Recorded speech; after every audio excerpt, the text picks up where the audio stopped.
لوگوں، اپنے پروردگار کی عبادت کرو جس نے تم کو اور تم سے پہلے لوگوں کو پیدا کیا تاکہ تم اس کے عذاب سے بچو، جس نے تمہارے لیے زمین کو بچھونا اور آسمان کو چھت بنایا اور آسمان سے مے برسا کر تمہارے کھانے کے لیے انواع و اقسام کے میوے پیدا کیے، پس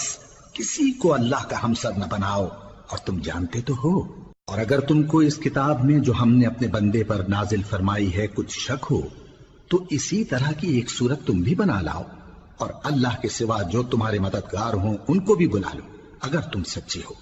پھر اگر ایسا نہ کر سکو اور ہرگز نہیں کر سکو گے تو اس آگ سے ڈرو جس کا ایندھن آدمی اور پتھر ہوں گے اور جو کافروں کے لیے تیار کی گئی ہے۔ اور جو لوگ ایمان لائے اور نیک عمل کرتے رہے ان کو خوشخبری سنا دو کہ ان کے لیے نعمت کے باغ ہیں جن کے نیچے نہریں بہہ رہی ہیں، جب انہیں ان میں سے کسی قسم کا میوہ کھانے کو دیا جائے گا تو کہیں گے یہ تو وہی ہے جو ہم کو پہلے دیا گیا تھا، اور ان کو ایک دوسرے کے ہم شکل میوے دیے جائیں گے اور وہاں ان کے لیے پاک بیویاں ہوں گی اور وہ بہشتوں میں ہمیشہ رہیں گے۔ اللہ اس بات سے آر نہیں کرتا کہ مچھر یا اس سے بڑھ کر کسی چیز مثلا مکھی مکڑی وغیرہ کی مثال بیان فرمائے۔ اب جو مومن ہیں وہ یقین کرتے ہیں کہ وہ ان کے پروردگار کی طرف سے سچ ہے، اور جو کافر ہیں وہ کہتے ہیں کہ اس مثال سے اللہ کی مراد ہی کیا ہے۔ اس سے اللہ بہتوں کو گمراہ کرتا ہے اور بہتوں کو ہدایت بخشتا ہے، اور گمراہ بھی کرتا ہے تو نافرمانوں ہی کو، جو اللہ کے اقرار کو مضبوط کرنے کے بعد توڑ دیتے ہیں، اور جس چیز یعنی رشتہ قرابت کے جوڑے رکھنے کا اللہ نے حکم دیا ہے اس کو قطع کیے ڈالتے ہیں اور زمین میں خرابی کرتے ہیں، یہی لوگ نقصان اٹھانے والے ہیں۔ کافرو، تم اللہ سے کیوں کر منکر ہو سکتے ہو؟ جس حال میں کہ تم بے جان تھے تو اس نے تم کو جان بخشی، پھر وہی تم کو مارتا ہے، پھر وہی تم کو زندہ کرے گا، پھر تم اسی کی طرف لوٹائے جاؤ گے۔ وہی تو ہے جس نے سب چیزیں جو زمین میں ہیں تمہارے لیے پیدا کی، پھر آسمانوں کی طرف متوجہ ہوا تو ان کو ٹھیک ٹھیک 7 آسمان بنا دیا، اور وہ ہر چیز سے خبردار ہے۔ اور وہ وقت یاد کرنے کے قابل ہے جب تمہارے پروردگار نے فرشتوں سے فرمایا کہ میں زمین میں اپنا نائب بنانے والا ہوں۔ انہوں نے کہا کیا تو اس میں ایسے شخص کو نائب بنانا چاہتا ہے جو خرابیاں کرے اور کچھ تو خون کرتا پھرے؟ اور ہم تیری تعریف کے ساتھ تسبیح و تقدیس کرتے رہتے ہیں۔ فرمایا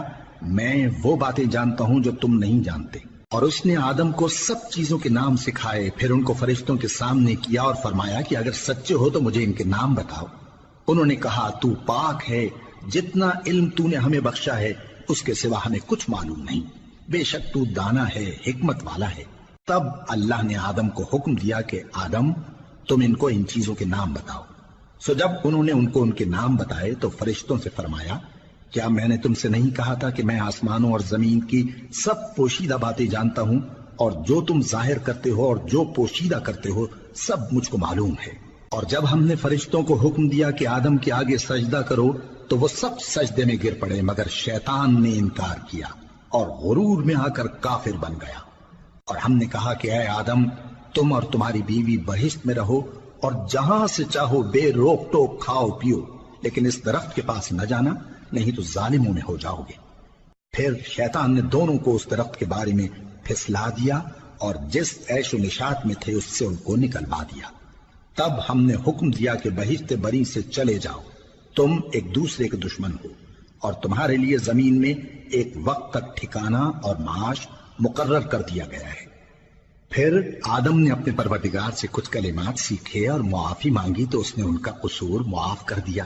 بے شک وہ معاف کرنے والا ہے، بڑا مہربان ہے۔ ہم نے فرمایا کہ تم سب یہاں سے اتر جاؤ، جب تمہارے پاس میری طرف سے ہدایت پہنچے تو اس کی پیروی کرنا کہ جنہوں نے میری ہدایت کی پیروی کی ان کو نہ کچھ خوف ہوگا اور نہ وہ غمناک ہوں گے، اور جنہوں نے اس کو قبول نہ کیا اور ہماری آیتوں کو جھٹلایا وہ دوزخ میں جانے والے ہیں اور وہ ہمیشہ اس میں رہیں گے۔